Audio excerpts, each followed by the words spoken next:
Our business performed well in 2023, borne out by improved operational performance and a really strong financial result. We gave direction to Centrica's future by outlining a new green-focused investment plan which will see us invest £4 billion over the next 5 years in security of supply, flexibility, renewable generation and in our customers. We have leading positions across our portfolio of businesses. We're the UK's largest residential energy supplier through British Gas and the second largest in Ireland through Bord Gáis Energy. We are strong and growing in supplying energy to small businesses, and every single day we move energy across Europe to maintain supplies. Looking across our portfolio, you can see a number of high-performing businesses, but the real value add that makes Centrica unique is just how these businesses integrate with each other. We make energy, we store it, we move it, we sell it and we mend it.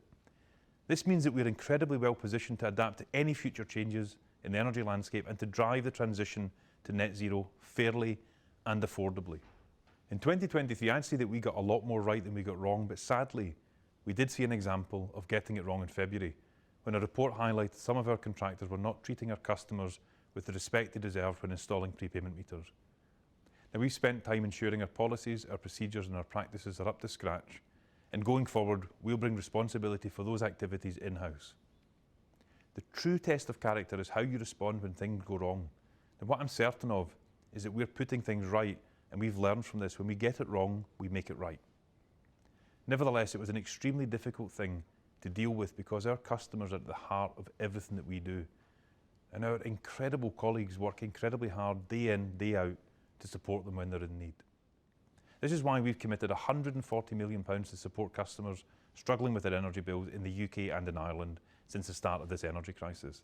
Now that's on top of around £500 million that we are required to make available to vulnerable customers each and every year. Unfortunately, this is not going to solve the issues that our customers face today because the cost of living crisis is not limited to energy. People are struggling to pay their mortgage, to pay their rent, to pay their council tax, to pay their food bills. This is a societal issue and it requires a societal response. We've been vocal in our calls for regulatory reform so that we've got an energy system which is fairer for consumers. We believe that the standing charge should be eliminated and that those costs should be recovered through the unit rate for gas and electricity so that those who consume less pay less.